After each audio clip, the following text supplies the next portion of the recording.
Last time we were here on this Comedy Central look back thing, we looked at their 2000s library. We found some gems, a few mez, and a shit, but this is where it all ends. We will be looking at the final portion of Comedy Central's backlog, from the 2010s to the present. After the greatness that was Little Bush, Comedy Central did not produce an original cartoon for 3 years. The only exception was Futurama, which they acquired, which really sucked because I watched all of its reruns while it was on Adult Swim, and I really felt it was at home being there. I had a routine and everything, and Comedy Central came and fucked it up for me. Thanks. But this animation drought ended in 2010 with Devin Clark's Ugly Americans. Who is Devin Clark? Well, he doesn't really have much on his resume that really makes him stand out that much. He did help create the Adam TV show for Comedy Central, which basically was an avenue for Comedy Central to show web videos at like 1 in the morning. In fact, Devin Clark is more well known for his work on bumpers and station IDs than actual television productions. Remember these cool animated breaks between shows? He did them, and they're actually pretty great looking.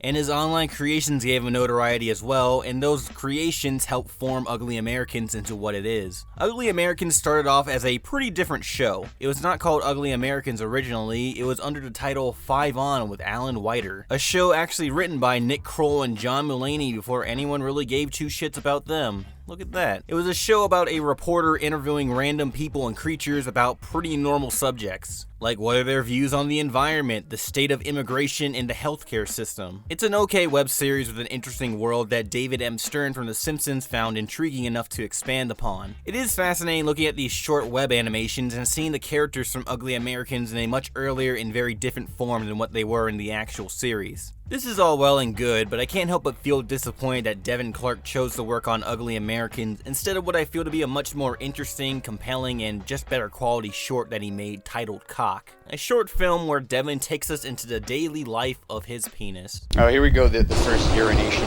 scene. Apparently the penis's ear, the eye is right above the pee hole, I guess, but the ear is right inside the hole, so therefore, whenever you urinate, it's extremely loud. I feel like this had much more story potential and possibly better world building than whatever Ugly Americans could ever do. But if that's what he wants to do and play with ideas for this inferior series, then go ahead. Ugly Americans is a show about a fictional New York City inhabited by rather strange creatures. From vampires to demons to zombies and koala bear men. It sounds like a shithole or just regular New York, but instead of making a series about how this world is hell and chaos everywhere you go, it's about the integration of these creatures coexisting with humans and one another. And what better way to help us explore that than with the main character Mark, whose job as a social service worker is to listen to these creatures' issues and help integrate them into normal contributors in society. Huh, 2 shows about a guy helping people with their problems on one network. Go figure. Most of the humor of the show is derived from Mark having this sort of culture shock with these deadly and bizarre creatures. Most notably with his actual roommate Randall, who is a zombie who would want nothing more to do than eat Mark's brains. And Mark's love interest primarily in the entire series, Callie, who is half human, half demon, hybrid, whose demon side of her is a little too much to handle at times. The one thing that cannot go without being said is that Ugly American's premise and world cannot go underappreciated. They really do establish the intrigue within this world really well within the first 5 minutes of this series, making me not only want to explore New York, but other locations within this universe. The way I figure, if you like it normal, why bother coming to New York? Hey, buddy, maybe a diaper here? Suck my balls! I hear that's good luck. And the series has some really humorous and strange characters to follow around, like Mark's wizard office mate Leonard, who's always there to give Mark some bizarre advice from the perspective of one of these strange creatures. Quite the downgrade, frankly, compared to his pilot self. And Mark's friend Randall I found to be a very good supporting character within the show. Most times whenever the show's A plotline didn't really make me laugh or didn't possibly leave as much of a comedic impact on me, I could count on the much wilder B plotline with either Leonard or Randall taking the keys to pick up the slack. The best episode to me in the entire series is with Randall, and the episode is where Randall's penis takes a mind of its own and leaves him, and he has to basically beg his dick to take him back. Not sure if these two are connected, but is it safe to say the guy behind this possibly has a thing for dick at this point? I don't really have a character within this series I strongly dislike. Mark is a very entertaining lead character, and him trying to make the best of the situations and be as non-offensive is pretty hilarious at times. Officer Grimes being basically a fun inverse of Mark's character with his prejudices against these monsters and don't give a fuck attitude is mostly a swell time whenever he's on screen. Even the smaller bit characters that we see very briefly, mostly at the start of each episode, have great moments within the show. My only real complaints with the comedy or the characters are maybe the demons. Pertaining to Callie and Twain, I like Twain a lot actually. His childish and what seems to be lack of experience running a company sometimes is very comedic, but he kind of fucked off a lot for a little bit within parts of the show, and I would have loved it if he got a little bit more time on screen. And Callie can also be entertaining, but her constant nagging and beratement can be a little much and leans a little bit on the annoying side of things at times within the series. And the other thing is that some jokes slash parodies have just aged terribly in retrospect. I'm sure this is a very unfair thing to point out or hold against the show, but goddammit, any show with either a Jersey Shore or a Twilight parody just makes me sick to my stomach. Like, I almost hurled while in the thrift store's DVD section at the sight of a Blu-ray of the movie Vampire Sucks. Who is gonna like this endearingly in 2018? The art quality of Ugly Americans is pretty good. Some very interesting creature designs are at hand here within this show, and New York in the majority of the backgrounds are really distinct with heavy shadows being used. The actual animation of the show, at least for a good chunk of it, was done in Flash, and on first glance I didn't really ever notice it. But after learning this information and looking back at some episodes, some of the movements some of the characters make kinda give it away. But despite being in Flash, the show has some really impressive looking scenes. Pretty much a lot of the fake outs with the monsters looking like they're about to do something menacing at the start of each episode are a personal highlight to me, especially the one in the pilot in the first episode.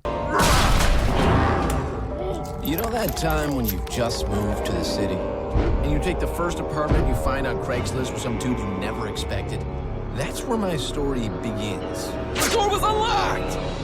Oh my God, you still banging that demon shit?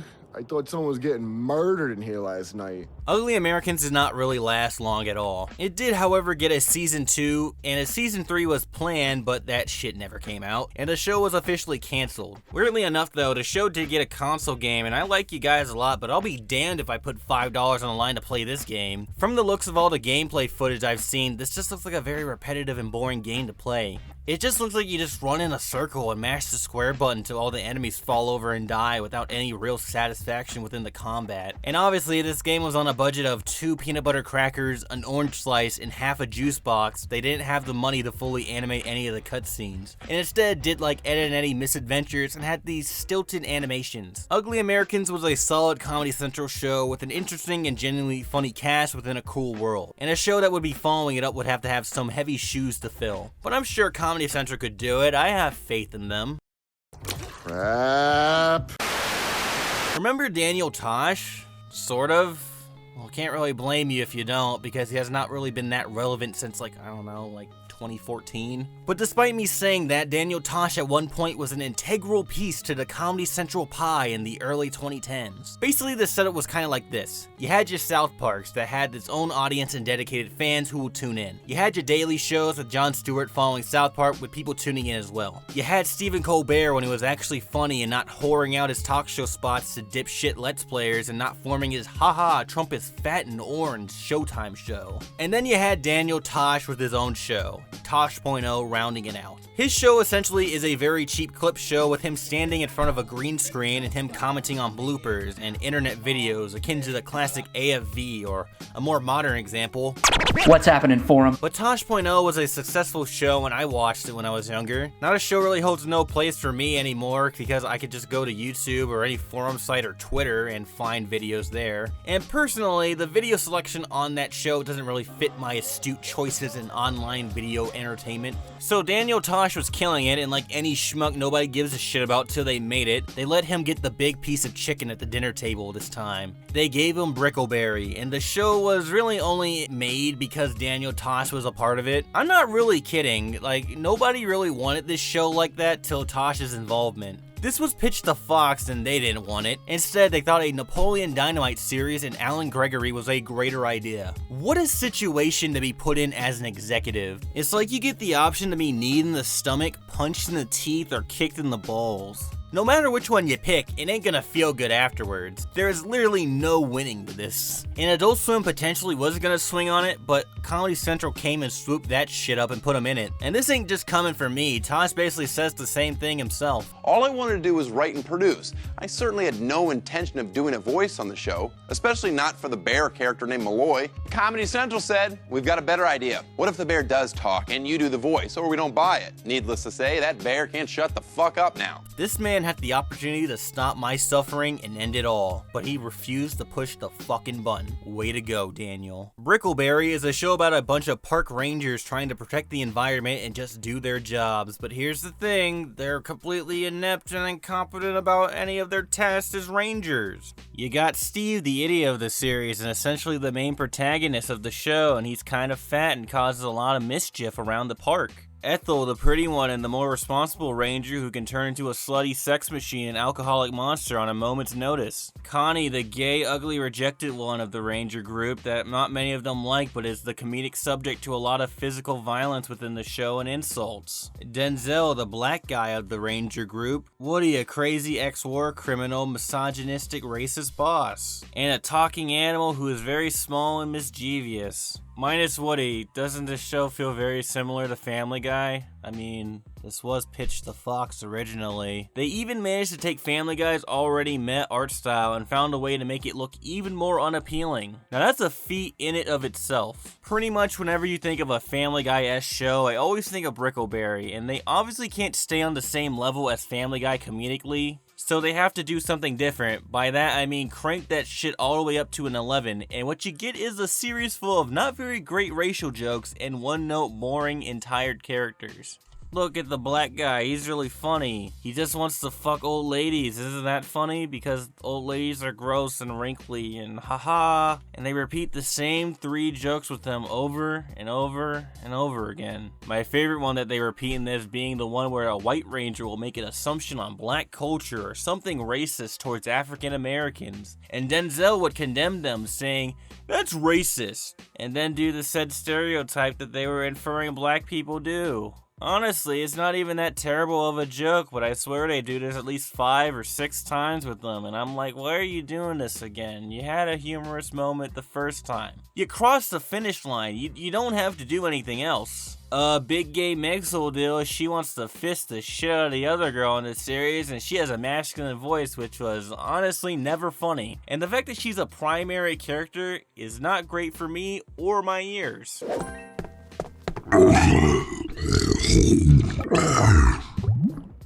Sorry, that's my vagina growling.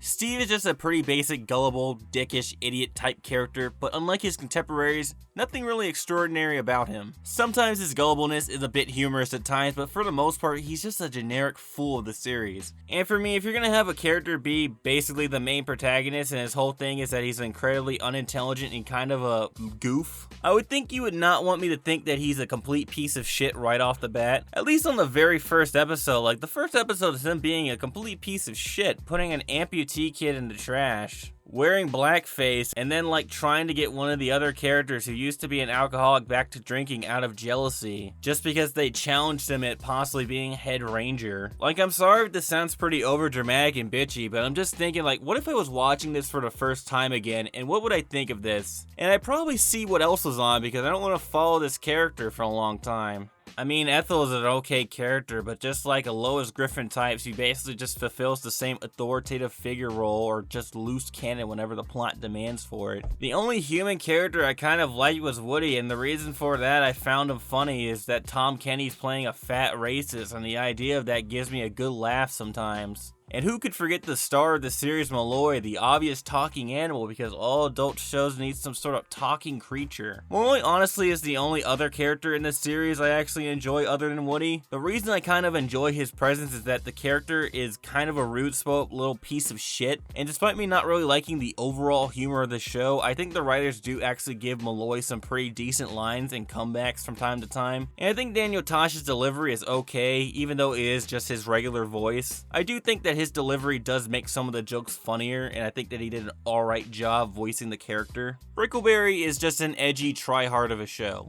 If you think shows like Family Guy or some other shitty Fox shows were trying hard, then you have not seen the first episode of Brickleberry. Literally middle school tier joke telling. Every racial stereotype you thought was funny when you were like 10, it's in this. And it's not even the fact that it's like racist jokes or just playing with stereotypes, it's the fact that it's not clever or interesting at all. Because when you truly look at these, they're just basic bitch jokes. And another thing is, with this episode specifically, is that the first episode of the series is pretty important, and I would assume you would want to leave a good impression, and with dwindling attention spans, you want to get that one quick. So the first episode of this series is paced horribly, and they have cutaways that are literally 5 seconds after cutaways. And both of them are not even that good. Like, the shittiest Family Guy cutaways are better than some of Brickleberry's best. Like, take for example this one. Malloy does so many thoughtful things for us. Yeah, like what? Like, for starters, he made that delicious breakfast you enjoyed this morning. Wow, oh my god, I'm really rolling in laughter. The stupid small bear character is devious and he shook a can with AIDS on it into his food. Oh man, I've never done that in like middle school. The lack of sound and the shitty animation of him pouring the fucking AIDS canister into his food, and just the laziness just pissed me off. Like, this is just like not a joke that we should be like analyzing that much, but this joke just pissed me off. There's not many things about this show that really stand out or really surprising. Barely any of the jokes, which for a show that lives and dies by the ability to shock and offend, you kinda made an uh-oh when that doesn't happen. Barely any of the characters, and especially not the art. You got errors in literally the first 4 seconds of the beginning of the first episode, man, come on. The only real surprising thing I found out while looking up shit for this show is that, one, Daniel Tosh is 45, and might I say a good 45. I know I've been busting your balls for the most part of this video and shitting on one of your works, but I can respect a man looking sharp at an older age. Let's get a clap for Daniel.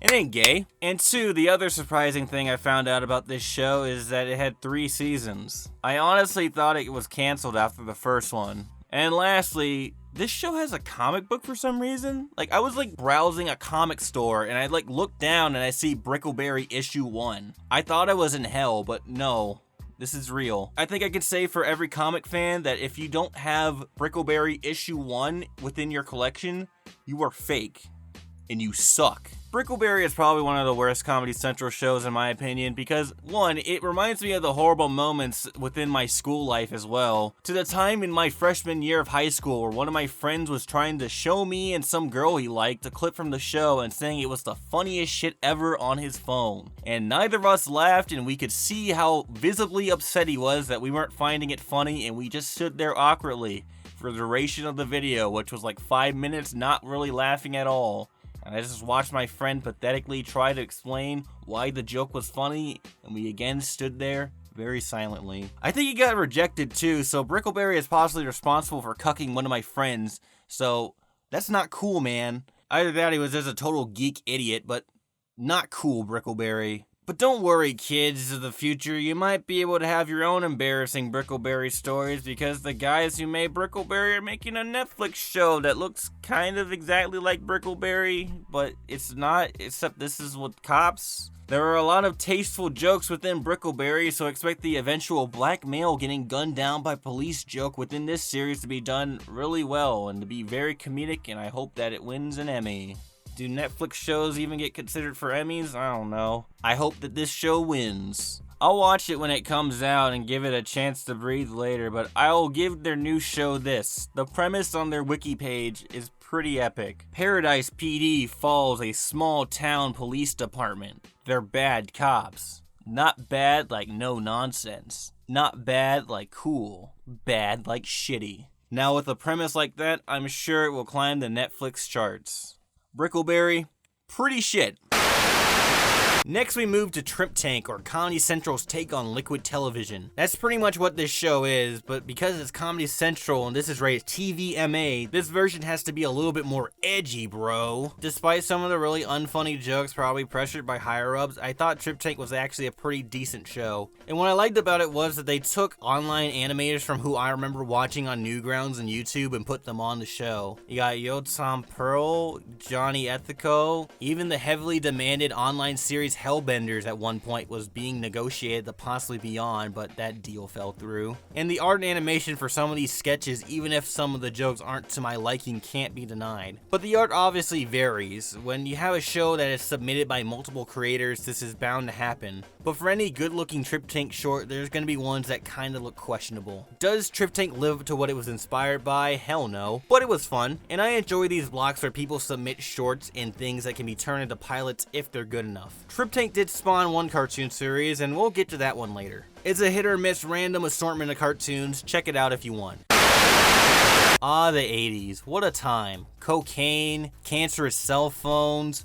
Bill Cosby. Great memories. Personally, I don't like the sucking off of decades all that much, but even I have to admit, it's hard not to deny the cool things that occurred in the 80s. One of my favorite movies of all time is in that era. And with such an inspirational and interesting time period, there's going to be projects based around it in the future. With things like Stranger Things, and the next show on this list, Moonbeam City, created by Scott Gardner. The series mostly follows one of the department's top officers, Dazzle Novak. An egotistical, lady-killing moron with the heart of gold and his smarter sidekick and bitch boss. Yeah, on the surface, everything about this show screams, hey, I'm Archer, but I'm 80s Archer. But I honestly feel Moonbeam City does just enough to separate that, and I can overlook a lot of the similarities. For starters, I think the main character, while he appears to fill the same role, and both are egotistical assholes and are fairly incompetent at both their jobs. I feel like their different levels of incompetency is what separates them. Like, they are both bad at their jobs because of their incompetence, yes, but Dazzle actually is, if not already harboring on being mentally retarded, while Archer is pretty stupid a lot of the times within his series at many points, but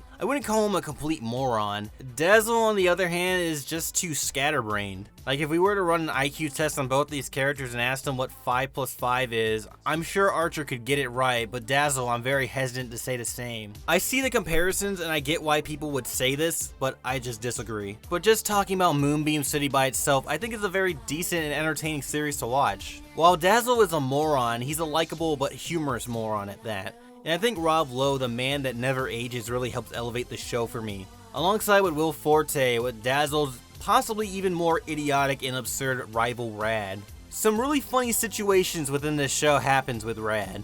I tried to stop the punch, but I got scared and I ran away and tripped on the rack of sunglasses, and all the sunglasses fell on me. And I got up and ran into the street, but I couldn't see, so I fell down an open manhole. I tried to climb out of the sewer, but there was so much poop in there, and I was so scared I pooped in the poop, and some of it got in my mouth.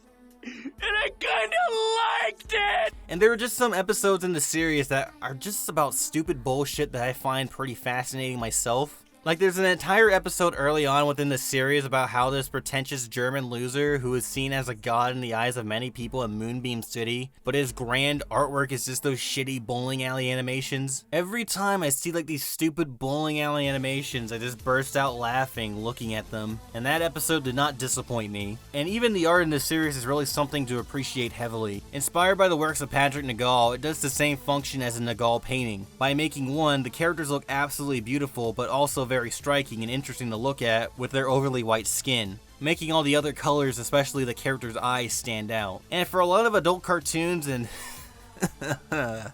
some of the shit that's coming up, I can't say the same for. Plus, some characters just again design-wise just look beautiful. Dazzle's boss Pizzazz is just probably my favorite design character within the series. It's those really nice looking earrings and nice 80s suit with those fucking shoulder pads, man. It's an okay outing by Comedy Central. It's not their best, unless it's on an art standpoint, then sure, but it's good. It only had one season though, and there are a lot of fans who think that it needs a season 2, and I'm kinda in the middle about it. I mean, I had fun with the series, but I don't really see anything else this series can really do to justify it continuing, and there's just some shows where I feel one season is alright to just have. It's sort of akin to having a fairly good meal at a restaurant, and the idea of having that apple pie didn't sound too bad, but do you really need it? Probably not. Next is Legends of Chamberlain Heights, a show I did talk about in the past, but I took that down because it was honestly really shitty. But let's redo it. So, Legends of Chamberlain Heights is a show that was created by 5 guys. A little strange, but okay. Josiah Johnson, who apparently was a former player of UCLA, so that's pretty interesting. Quinn Hawking, a other former UCLA player. Brad Abelson, and Michael Starberry, or Starberry, like those shitty shoes Stephon Marbury wore when he and Isaiah Thomas destroyed the Knicks. Now, why did I dislike this show so much back when it came out? Well, to put it simply, I found the characters to be kind of annoying. Mostly with the actual voices the main characters had primarily. 2 out of the 3 characters have these very, what I would say, insufferable voices that I don't feel like listening to for 21 minutes for 20 episodes worth of material. One is very wispy sounding in his voice, and the other is just... I'm talking about women's gymnastics. Them leotards they wear be showcasing them bush knuckle. And the characters themselves were not even all that great to begin with, spouting lines of dialogue that's kind of corny, and with the style and animation that I just feel looks very unappealing to look at. So far we are at characters that aren't very interesting to follow, corny pieces of dialogue, annoying voices, and an unappealing style of animation. Alright, is there at least something worth saying positive about this show? I could say 3. 1, I actually do not hate all the main characters. I actually do like one of them, and that character is Milk within the series. He is the only one of the mains I vaguely like, and that's because while I said that the show has annoying voices for a lot of the characters, especially Milk's friends, I do like Milk's voice, and personally I find Wiggers just to be really funny in real life, so I found them to be kind of amusing. 2, while I think a lot of the episodes of this show are not really all that funny, I will say that there are some interesting plot lines within this series that kind of are fascinating, at least reading them. I wouldn't say they're all that hilarious, but I do find the idea of one of the episodes where Tupac becoming a stripper to be interesting to say the least. 3, oh yeah, one time they put me in the mentions of a Twitter post about a New York Times article liking their show, and everyone in the mentions are just people online that gave it a negative review. That was awesome. Like, you deliberately have to pull out someone's name to put them in the mentions. Like, they actually did that. That's not a negative. I actually find it humorous in retrospect. I don't know, man, shit's subjective, but Legends is not that great of a show to me. And watching it after something I enjoy like Moonbeam City, Legends just doesn't do it for me. Legends of Chamberlain Heights ended after 2 seasons, and personally, I'm surprised that they even got a second one. Rest in peace, Legends. Your Twitter may just boil down to captions of sports moments that are kind of humorous, but sometimes mostly not, but you will live in my heart forever. Jeff and Some Aliens is next, and unfortunately, this is the last show Comedy Central made an animated series out of. I was actually at one point contacted by a higher-up of this show once, and they wanted me to talk about it, but these schmucks used the YouTube Messenger of all things. I mean, you guys are already getting deducted points for that one, man. I've never once used this fucking thing in my entire life, and I've actually got some actual offers from people wanting me to do things within this thing. You have all these better options of communication, and you use this. Why don't you hit me up on my MySpace page next? I'm not the only one that shares this sentiment. YouTube's actually taking this shit out anyways. If this was an attempt to get some sort of hype for the show, then...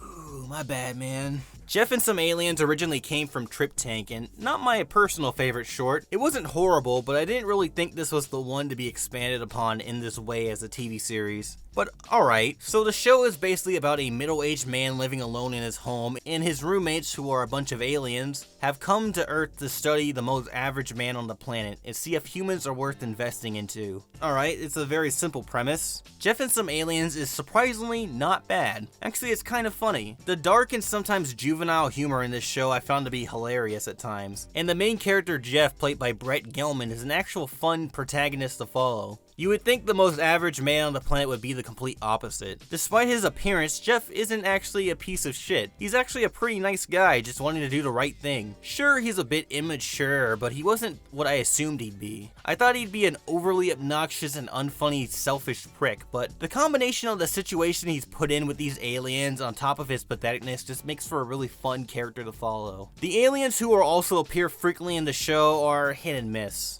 What I mean is that the aliens in the series are not equally all that great. Sammy, this one, basically the smartest one, and who I'd call the leader of them, is my favorite because he's kind of more of a conniving and schemy of the three, and usually the one who likes to bust Jeff's balls the most. The other two, Ted and Jimmy, are not horrible, but I feel are lacking compared to Sammy. Also, one of them has a really stupid voice. It's a thing the show acknowledges and even makes fun of, which is kind of funny, but I still find it pretty annoying. Another character I find oddly amusing was Jeff's father. His weird cheeriness next to some really dark situations within the show is oddly endearing. But what is really fun about this show is the aliens' technology and how Jeff usually uses it. And as expected, he uses it and he starts fucking things up for either himself, his friends, and sometimes even the whole world. My favorite piece of tech is in one of my favorite episodes in this entire series called Jeff and Some Laughs, where the episode starts off with Jeff farting in his parents' car and inexplicably causing his dad to total his car, putting him in a coma. And the only way to heal him is to use this device where laughter can actually heal injuries. The only thing is Jeff is painfully unfunny, and the only way for him to derive any sort of laughter is to make an ass of himself and appeal to the lowest common denominator. It's a commentary on shitty vines that used to be plaguing the internet back then when Vine was around. It's a commentary that's not all that original, to be frank, but just watching him make a fool out of himself and causing a rift between his family was something to be seen. How dare you! This whole situation is your fault, and you're acting. You don't like think a I live with son that of guilt a every bitch. minute? I'd trade places with him right now if I could. But first, how about I take a little sip of this delicious chocolate milkshake? The art, however, is something I'm not really a big fan of. It's improved since the Trip Tank days, but besides certain scenes, mostly the ones involving the other alien race, it's visually not that good. It's a bit on the ugly side, and could ease up on some of the characters like Jeff's girlfriend, who looks pretty bad. They did a good job on Joe Rogan over here, but Linda is ugly.